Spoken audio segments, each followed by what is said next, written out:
I always have a constant fear to try new things in my life because I'm afraid of failure, since my failures in my life have dominated my successes. I think you mean there have been more failures than successes.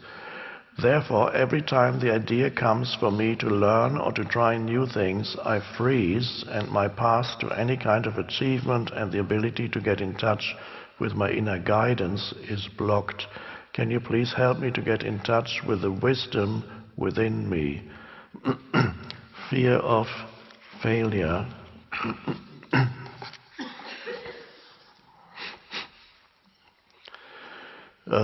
Yes, that's not uncommon.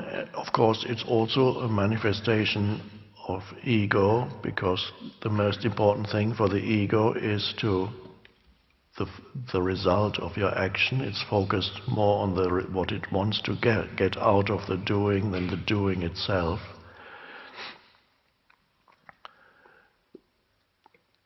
The most important thing in a person's life is their failures, because more important, I would say, than the successes. Your main learnings and your main transformations you experience through making mistakes and failing. The successes are nice for the ego, but the spiritual breakthroughs, they come when you fail at something. So failure is not to be feared.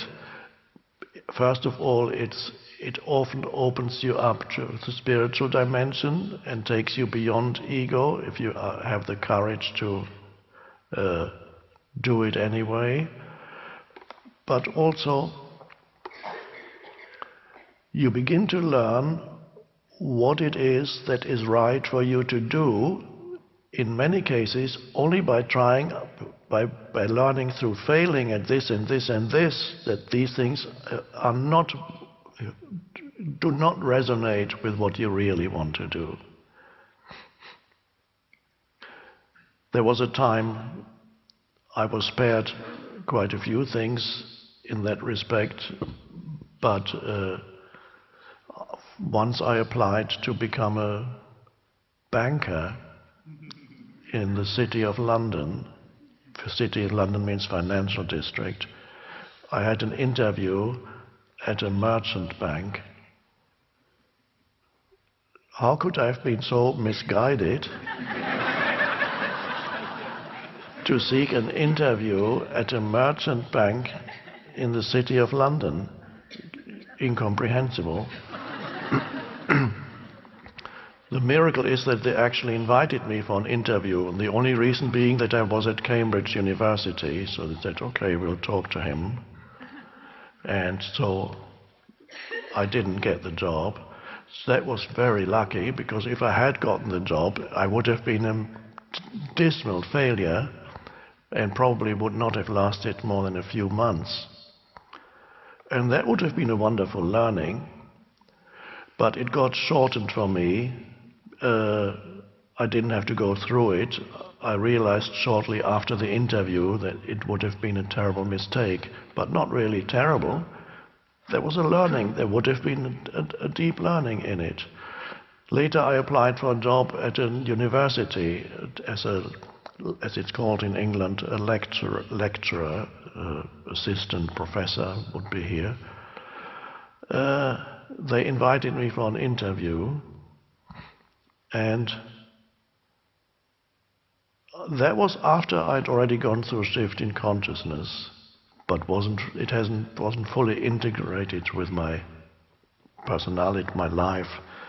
So I applied for a job, got interviewed by 5 professors around a big table, and I said a few things that might have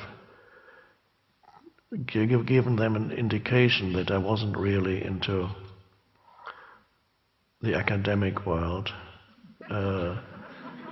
One professor asked me at the end of the interview, and what do you really want to do?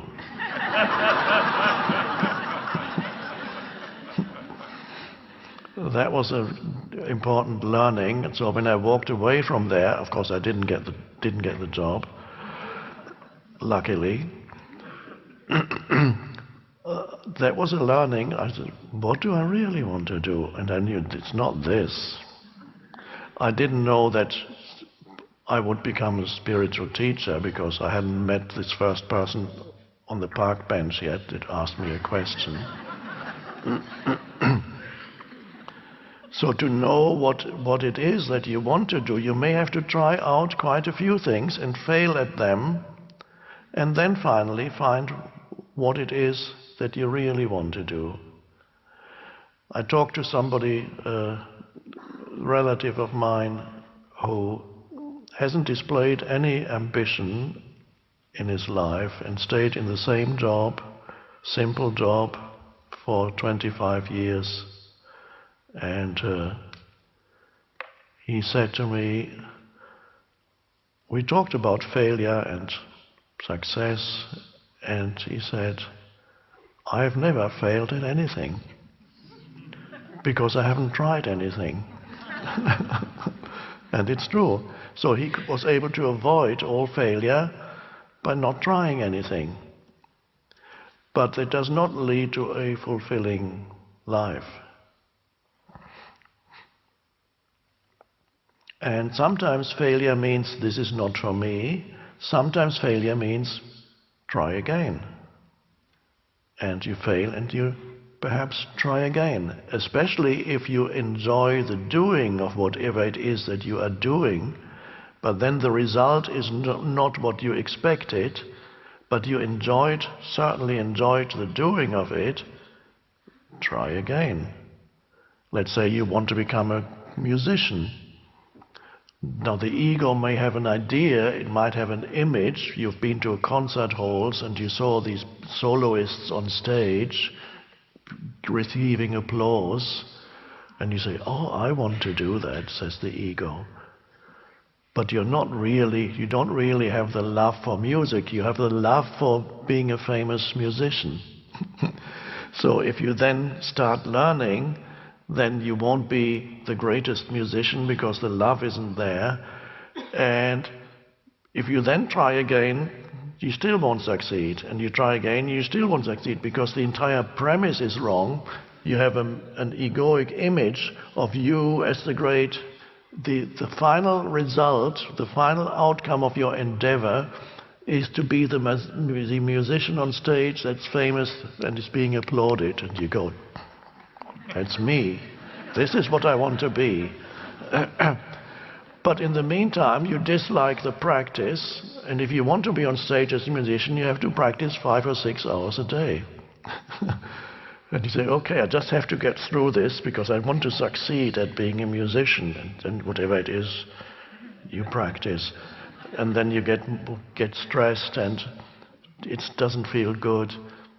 But let's say you enjoy the practice because you love the music, and then you go to the conservatory and then they turn you down. They say, okay, I failed, but you love the music. Continue, try again. It might lead to something else, or next year they accept you at the conservatory, or it leads to some other kind of music that does not require the conservatory. If there is a love for the doing, then failure does not necessarily tell you that you should be doing something else. So, and whatever it is that you attempt to do, the vital factor is that you enjoy the doing and not just have a mental projection of where you want to get to, which is often an egoic image of yourself over there. That is so observe, choose things to try out that you actually enjoy doing without having an excessive focus on the end result, the so-called success at the end of all you're doing. That is, the success is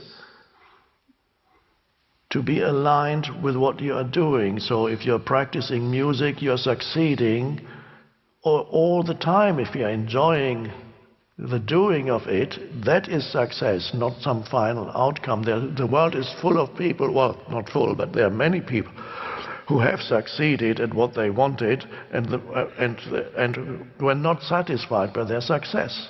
they're still dissatisfied and unhappy, because the ego hasn't found real fulfillment in it. Oh, was that it? So, enjoy the doing. Seek out things that you enjoy. Then if success is the final outcome, if there even is such a thing as final, then that is secondary. The enjoyment of the doing is primary.